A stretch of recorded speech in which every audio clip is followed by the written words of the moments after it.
যে আপনি মুরাকাবা করার জন্য আপনি একেবারেই একটা নির্জন স্থানে বসেছেন। আপনি নিয়ত করেন, মনে অন্তরের মধ্যে কল্পনা করেন যে আপনি আল্লাহর আরশের আজিমের নিচেই বসে আছেন। যেখানে কোনো কারো মানুষের আনাগোনা নেই, কোনো সাউন্ড নেই, পৃথিবীর কেউ নেই। শুধুমাত্র আপনার খালেক, আপনার মালিক আপনার সামনে এবং আপনি তাঁর সামনে একেবারেই সন্নিকট। আপনি আল্লাহর আরশের আজিমের নিচেই বসে আছেন। এরপর আপনি ভাবেন যে আল্লাহ সুবহানাহু ওয়া তাআলার নুরানি আলো, তেজাল্লি আলো, রোশনি আপনার আকফা দিয়ে, এই যে আপনাদেরকে যে শিখিয়েছি আকফা, আপনার মাথার উপরের তালুর আকফা দিয়ে প্রবেশ করছে এবং সমস্ত শরীর সম সমস্ত শরীর ভেদ করে আপনার সম্পূর্ণ দেহটাকে একেবারেই ধুয়ে, একেবারেই সমস্ত গুনাহকে এবং সমস্ত বদ জিনিসগুলোকে একেবারে সাফ হয়ে যাচ্ছে এবং আল্লাহ সুবহানাহু ওয়া তাআলার তেজাল্লি আলো ও রোশনি আকফা দিয়ে প্রবেশ করে সমস্ত কিছু বেগুনি রঙের রঙান্বিত হয়ে যাচ্ছে। সবাই বেগুনি রংটা খেয়াল করেন। সমস্ত কিছু বেগুনি রঙের রঙান্বিত হয়ে যাচ্ছে। আল্লাহ সুবহানাহু ওয়া তাআলা আসমান, জমিন, চন্দ্র এইভাবে আমাদের ছোটা লতিফা ৫ মিনিট, ২ মিনিট, ৩ মিনিট করে ভাবতে হবে। এরপরে আমাদের মরণের মুরাকাবা করতে হবে। আপনি ভাবেন যে আপনি আর পৃথিবীতে নেই। আপনি মারা গিয়েছেন। আপনি আর পৃথিবীতে নাই। আপনি মারা গিয়েছেন। এরপরে আপনাকে সবাই, আপনার স্ত্রী, আপনার পরিবার, আপনার পরিজন, আপনার বাবা, আপনার মা সবাই দেখুন কান্না করছে। আপনি ভাবেন আপনি একেবারেই শুয়ে পড়েছেন। আপনার আর হাত পা নড়ছে না। সবাই ভাবেন, সবাই চিন্তা করেন আপনার হাত পা আর নড়ছে না। এটা হচ্ছে গিয়ে মরণের মুরাকাবা। যে আপনার হাত পা আর নড়ছে না। আপনি মারা গিয়েছেন। আপনার আপনার প্রাণের স্ত্রী সে প্রচুর পরিমাণ কান্না করছে। প্রচুর পরিমাণ কান্নায় সে একেবারে পাগল হয়ে যাচ্ছে। এরপরে আপনার আত্মীয়-স্বজনরা আপনার গোসল দেওয়ার জন্য তারা চিন্তা ভাবনা করছে। কেউ পানি গরম করছে, কেউ বাঁশ কাটছে, কেউ আবার খেয়াল করেন আপনার বাড়িতে আপনি খেয়াল করেন যে কেউ আবার রান্নার ব্যবস্থা করছে, কেউ কাফনের ব্যবস্থা করছে, কেউ পানি গরম করছে, কেউ ঘেরাঘিরি করছে। এইভাবে আস্তে যেতে দেখেন আপনার গোসল করানো শুরু হয়ে গিয়েছে। আপনাদের মহল্লা যারা গোসল করায় তারা এসে আপনাকে চাকিয়ে তুলছে। আহা! এই শরীরটার আর ওঠার ক্ষমতা নাই। চাকিয়ে তোলা হচ্ছে। তুলে আপনার শরীরের সমস্ত কিছু চাপ দিয়ে আপনাকে গোসল করানো হচ্ছে। এরপরে আপনাকে একটা সাদা কাফনের মধ্যে পেঁচিয়ে, সাদা কাফনের মধ্যে রেখে আপনার জানাজার জন্য নিয়ে যাওয়া হচ্ছে। আপনার সন্তানরা অঝোর নয়নে কাঁদছে। আপনার স্ত্রী, আপনার মাতা-পিতারা অঝোর নয়নে কাঁদছে। কিন্তু কাঁদলেও কিছু করার নেই। আপনাকে নিয়ে যাওয়া হলো। আপনার আত্মীয়-স্বজনরা বলল, যদি আমাদের মাতা-পিতা যেই হোক না কেন, যা কিছু ঋণ করেছে তোমরা মাফ করে দিও, এটা বলা হয়। এরপরে আমাদের জানাজা নামাজ শেষ হয়ে গেল। ভাবেন জানাজা নামাজ আমাদের শেষ হয়ে গেল। দুনিয়ার সব শেষ। দুনিয়ার সব শেষ। এরপরে আপনার ১ পা, ২ পা, ৩ পা, ৪ পা, ৫ পা করতে আপনাকে কবরের দিকে নিয়ে যাওয়া হলো। আপনার ২ সাইডের কবর থেকে কারোর চাচা, কারোর ফুপা, কারোর ভাই, কারোর ছেলে নামলো। নেমে সেখানে আপনাকে সুন্দর করে দাফন করে দেয়া হলো। আপনার মুখটা খোলা হলো, কেবলামুখী করে দেয়া হলো। আপনি চিন্তা করছেন হয়তো এরা দুজন আমার সাথে যাবে, কিন্তু তারাও আপনার সঙ্গী হলো না। তারা ওখান থেকে উঠে গেল। এরপরে আপনার উপরে ১ টা বাঁশ, ২ টো বাঁশ, ৩ টে বাঁশ, ৪ টে বাঁশ দিতে একবারে কবরটাকে একেবারে সিল করে দেয়া হবে। এরপরে তার উপরে মাটি দিয়ে একেবারে কবরটাকে সিল করে দেয়া হবে। আপনি শেষ। এটাই আপনার জীবন, এটাই আপনার লাইফ, এটাই আপনার সব। এইরকম আমাদের এই মননের মুরাকাবাটা আরো আপনার মতো সাজিয়ে আপনাকে কমসে কম কিছু সময় এটা করতে হবে।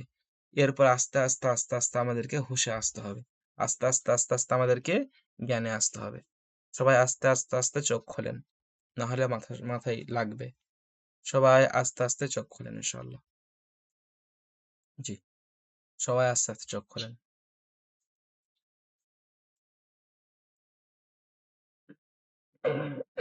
এই মুরাকাবা আপনাদেরকে করতে হবে। যতক্ষণ না আপনি মুরাকাবায় অ্যাক্টিভ হতে পারছেন, ততক্ষণ না পর্যন্ত হযরত এই রুহানিয়াত আমালিয়াতে আপনি মজা পাবেন না।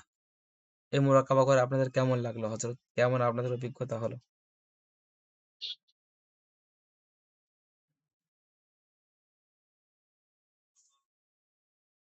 বেশ, আলহামদুলিল্লাহ হযরত। আলহামদুলিল্লাহ, খুব ভালো লাগলো। আলহামদুলিল্লাহ। আলহামদুলিল্লাহ হযরত, মোরাকাবাটা খুবই আলহামদুলিল্লাহ।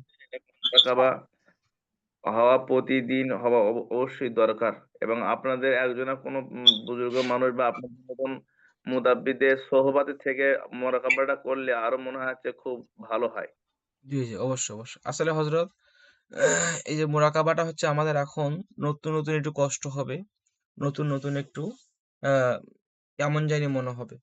কিন্তু এটার মধ্যে এত মজা আছে, এত মজা আছে মানে মান এখানে বলা হয়েছে বজরগদ্দীনরা বলেন যে একটা নতুন বউ বা নতুন স্বামী, নতুন স্ত্রী ১ম বারের মতো তার শরীরে টাচ করা এবং তার কাছে রুমে যাওয়া যে ফিলিংস, তার থেকেও বেশি যারা এটা প্রতিদিন প্র্যাকটিস করেছে, যাদের এটা রেগুলার চলে এসছে, তারা বুঝেছে এটা এটা কত ভালো লাগা। ওইজন্য বজরগদ্দীনেরা বলেছেন হযরত একটু মাইক্রোফোন একটু ইয়ে করেন, মানে মাইক্রোফোনটা যেটা অফ করেছেন ওটা অফ করে দেন। ক্লাসের শুরুতে যেটা জি, জি, হ্যাঁ, যেটা মিউট করেছেন। জি, জি, না শব্দ আসছে। হ্যাঁ, হ্যাঁ, হ্যাঁ, ঠিক আছে ইনশাআল্লাহ। আসলে একটা হযরত মানে তিনি জুমে ঢুকতে পারছিলেন না আরকি। তাই আমি বললাম যে, "ঠিক আছে হযরত, তাহলে মোবাইলের মধ্যে এসে ভিডিও কলে ক্লাস করেন।" একটা অন্য মোবাইলে ভিডিও কলে ক্লাস করাচ্ছি। জুমটাকে ঠিক করে দিতে হবে। যাই হোক হযরত, এই যে আপনাদেরকে বলেছিলাম না যে ভর্তি হওয়া পর্যন্ত দায়িত্ব আপনার। বাকি ভর্তি হওয়ার পর আপনাকে কেমন করে তৈরি করবো সেই দায়িত্ব আলহামদুলিল্লাহ আমাদের। ঠিক আছে ইনশাআল্লাহ, আমরা সেই কথা রাখি আলহামদুলিল্লাহ। যাই হোক হযরত, সম্মানিত হাজরিন, এই মুরাকাবাটা আপনারা দিনে ৩ বার করে করবেন। একবার আপনি সকালে করতে পারেন, একবার দুপুরে বা বিকালে করতে পারেন, আরেকবার সন্ধ্যা বা রাতে করতে পারেন। ৩ বারের বেশি কিন্তু কেউ করবেন না। ৩ বারের বেশি কিন্তু কেউ করবেন না। আর আপনার আর দুনিয়ার ভালো লাগবে না। দুনিয়ার আর কাজ-কাম আসবাবপত্র ভালো লাগবে না। আপনি ৩ বার না পারেন, দিনে ২ বার করবেন। ২ বারও যদি না পারেন আ তাহলে কমসে কম দিনে ১ বার করবেন। ঠিক আছে হযরত? মুরাকাবা কমসে কম দিনে ১ বার। ১ বার করলে কি হবে? আপনি যে আমল করবেন অন্তরচক্ষু খোলার জন্য, রুহানিয়াত খোলার জন্য, মুআক্কিলাত হাসিলের জন্য, তাহলে কিন্তু আপনার অনেকটা সুবিধা হয়ে যাবে। ঠিক আছে? নাহলে জিন্নাত এসে আপনার মধ্যে মানে সরাসরি আপনার চোখের সামনে মানুষ হয়ে এসে তো কথা বলবে না। এরকম কারোর হয় না। জিন্নাত সরাসরি মানুষ রূপে এসে আপনার সাথে কথা বলবে, এরকম হয় না। সে আপনার চোখের সামনে আসবে। সে আপনার আ অন্তরচক্ষুর সামনে আসবে। এটা আপনাকে বুঝতে হবে। ঠিক আছে? একজন বলছে কোন সময়ে করব? আপনি যেকোনো সময়ে করতে পারেন। সবথেকে ভালো হয় মুরাকাবা রাতে করলে। ঠিক আছে? একটা নির্জন জায়গায় যাবেন। ইনশাআল্লাহ মুরাকাবাটা আপনারা ১ম এ তো এতক্ষণ পারবেন না। ১ম এ আপনারা ২ মিনিট, ৩ মিনিট, ৪ মিনিট, ৫ মিনিট করে করবেন। ঠিক আছে? ২ মিনিট, ৪ মিনিট, ৫ মিনিট এরকম করে করবেন। করতে বেড়ে যাবে। কিন্তু এটাও সম্ভব হবে না। কারণ আপনি ভাববেন, আপনি ধরেন ভাবেন, কিছুক্ষণ ভাবলেন, দেখবেন ভাবতে আবার আপনার খেয়ালাত দেখবেন কোন দিকে ফট করে একটু চলে যাবে। আমরা নামাজ পড়ি ৪ রাকাত। ৫-৭ মিনিট কি ১০ মিনিট, ৫-৭ মিনিট লাগে। নামাজে কি মনোযোগ কি একভাবে থাকে বলেন? ঠিক পাখি ঠিক অন্যদিকে উড়ে যায়। কি বলেন তো? আমাদের খেয়ালাতটা ঠিক নেই বলে। আমাদের খেয়ালাতটা ঠিক করে অভ্যাস করতে হবে। আমরা খেয়ালাত কিভাবে ঠিক করব? এর ঠিক করার প্রসেসিং হচ্ছে যে আপনি প্রতিদিন বিছানায় শোয়ার আগে একটুখানি নিজেকে মানে হল করবেন, হল। মানে নিজেকে একটু এই যে বিছানায় বসলেন আরকি। একটু বিছানায় বসে একটু একটু চিন্তা করলেন যে আপনি সারাদিনে কি করেছেন, ওটাই ভাববেন। সারাদিনে কি করেছেন ওটাই ভাববেন। আপনি কি করেছেন সেটা আপনি ভাববেন এরকম যে আমি সকালে উঠলাম, তারপরে ব্রাশ করলাম, তারপরে ঘুরলাম, নামাজ পড়লাম, ফজরে বার হলাম, মার সাথে থাকলে মার সাথে পড়াশোনা করালাম, আর দুপুরে গোসল করলাম, এরপর খাওয়া দাওয়া করলাম, কেমন ভাবে খেলাম, কতক্ষণ খেলাম, এটা ভাববেন আর কি। কতক্ষণ খেলাম, তারপরে কি করলাম, তারপরে কি করলাম, সন্ধ্যায় কি করলাম, বাজারে গেলাম, হ্যান ত্যান ভাবতে ভাবতে ভাবতে ভাবতে একেবারে শেষ। এই যে খেয়ালাতের সেটিংটা, এই সেটিং ফোকাসটা আপনাকে বাড়াতে হবে, তাহলে আপনি মুরাকাবে উপকার পাবেন। ঠিক আছে হযরত? এরপরে কিছুদিন পর দেখবেন আপনার যেখানে খফি আছে, খফি ২ ভুরুর মাঝের অংশ খফি। এই খফি দেখবেন চমকাতে থাকবে, চমকাতে। হবে কি হবে? চমকাতে থাকবে। চোখের মধ্যে দেখবেন আলো আসা শুরু হবে। চোখের মধ্যে দেখবেন ঝকমক করা শুরু হবে আলহামদুলিল্লাহ। মাথাটা কপালটা কেমন যেন টিস করা শুরু হবে ইনশাআল্লাহ। কেউ কেউ কথা বললে একটা বাহ্যিকভাবে আপনি একটা আলাদা শব্দ পাবেন ইনশাআল্লাহ। ঠিক আছে? এইভাবে ইনশাআল্লাহ আমরা আস্তে, আস্তে, আস্তে, আস্তে এগুলো আমরা জানতে পারবো। আর জিন দেশে আপনার মানুষের মধ্যে সাথে তো কথা বলবে না। সিম্পটম মানে ইংল্যান্ডের মানুষের মানে ইংলিশ ভাষা বোঝার জন্য আমাদেরকে ইংলিশ শিখতে হবে। আর না হলে একটা ঘটনা এরকম ঘটেছিল। একটা ছাত্র, আমার ছাত্র না অবশ্য, বলেছিল ভর্তি হব। সে ব্যক্তি ওরকম কোনো কিতাব আদি দেখে সে এখন কোনোভাবে এখন জিন হাসিল করে ফেলে। মানে তার ভাতে সে বলছিল মানে পড়ি আর কি, যেটাকে মেয়ে জিন, মহিলা জিন বলা হয়। মানে কোনো আমল দেখেছে? কিতাবে তো মানে শেষ থেকে শুরু পর্যন্ত লেখা থাকে না। কোনো ছোট্ট যে মেইন বিষয়টা লেখা থাকে, কিভাবে করবেন না করবেন এটা তো ওস্তাদ ছাড়া সম্ভব না। যে ব্যক্তি যে বিষয়ে অভিজ্ঞ সেই ব্যক্তি এটা বলতে পারবে, এটা কিভাবে করবেন। তো তিনি বলছে, হুজুর আমি এটা করলাম, আমার একটা বন্ধু বলে একটা কিতাব থেকে করলাম। তো করার পরে উনি হাজির হয়ে গেছে। মানে হাজির হয়ে গেছে, উনি কিছু জানেন না। তো তাকে এমন অবস্থা করেছে, যেহেতু হাজির করেছে, পুরো মুখ চোয়ালে পুরো মানে বাঁকিয়ে দিয়েছে। আমার ভিডিও ছিল, এটা আমার মানে অনেক আগের ক্লাসের সময় আমি ভিডিওটা আমার ছাত্রটাকে দেখিয়েছিলাম। মানে তার জ্ঞান আছে, তার সব আছে, কথা বলছে, কিন্তু তার মুখটা পুরো পুরো বেঁকে যায়, ফুল বেঁকে যায়। এর মানে কি জানেন? ঠিকঠাক গাইডলাইন্স না পাওয়ার কারণে। না দাইমি হিসার করেছে, না সে তদ্বির জগতে ভালোভাবে এসছে, না কোনো হুজুরের সাথে শিখেছে, কিছুই নেই। ২ পাতার কিতাব দেখে মনে করছে যে মুদাব্বিরি করলে মুদাব্বির হয়ে যাবেন না। আমরা আরেকটা কি ভুল করি জানেন হযরত? যে ব্যক্তি যে বিষয়ে অভিজ্ঞ না হয়ে আমরা তার কাছ থেকে ইজাজত নিয়ে নিই। আমরা কাউকেই দেখে বলি, "হুজুর আমাকে ইজাজত দেন, আমি আমি তাবিজ করব।" মানে এটা খারাপ খারাপ মানে মোমেন্ট নয়। দেখবেন যারা কেমন বলি? শুধুমাত্র নামাজ নামাজে পাবন্দী, নামাজ বন্দেগী করে বা মোটামুটি আলেম উলামা এরকম কিছু। দেখেন, হাফেজ আলাদা, আলেম আলাদা, মুফতি আলাদা, কিন্তু মুদাব্বিরও কিন্তু আলাদা। ওগুলো হয়ে মুদাব্বির হতে হয়, তদবির কারক হতে হয়।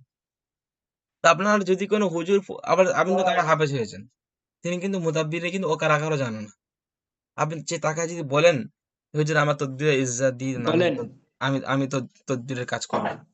তো আপনি যদি বলেন যে তো আমাকে তো বলেন তদবির ইজাজত দিন, আমি তদবিরের কাজ করব। তখন আপনি কি করবেন বলেন তো? যে আপনি এখন খুব খুব লাফাচ্ছেন। আমি তদবিরের ইজাজত পেয়ে গিয়েছি, আমি তদবিরের কাজ পেয়ে গিয়েছি। এরপরে যখন আপনি মাঠে লেবেছেন, কাজে লেবেছেন, কি কাজ করবে সে নিজেও জানেন না। খালি ইজ্জতটা খালি পেয়েছেন। আমি বলি আপনাদের, যে ব্যক্তি যে বিষয়ে পারদর্শিক সেই ব্যক্তির কাছ থেকেই শিখতে হবে, সেই ব্যক্তির কাছ থেকেই ইজাজত নিতে হবে। আমাকে আমাকে যদি যারা সেই বাইক মেকানিক হয়, বাইক মেকানিক যদি আমার কাছ থেকে ইজাজত নেয়, বলুন তো ব্যাপারটা কেমন হবে? আমি কি বাইকের কি অকার-আকার বুঝি? বাইকের পার্টস সম্বন্ধে কি আমার জ্ঞান আছে বলেন? বলুন তো ব্যাপারটা কেমন হবে? আমাকে যদি কেউ ধরুন মোবাইল মেকানিক, যারা মোবাইলের কাজ করে, মোবাইলগুলো সারায়, আমাকে এসে বলে, "হুজুর আমাকে ইজাজত দিন, আমি কাল থেকে কাজ শুরু করে দেব।" কেমন ব্যাপারটা কেমন হবে? ওইজন্য বুজুর্গদিনরা বলেছেন, যে ব্যক্তি যে আমল করেছে বা তার ওস্তাদ দিয়েছে বা তার ছাত্র করিয়েছে, সেই আমলটাই সে দেওয়ার ইজাজত হক রাখে। ও বাবা! অ্যা YouTube এ একটা ভিডিও ছেড়েছে বই দেখে, কিতাব দেখে। আরেকটু ভালো করে ছেড়েছে।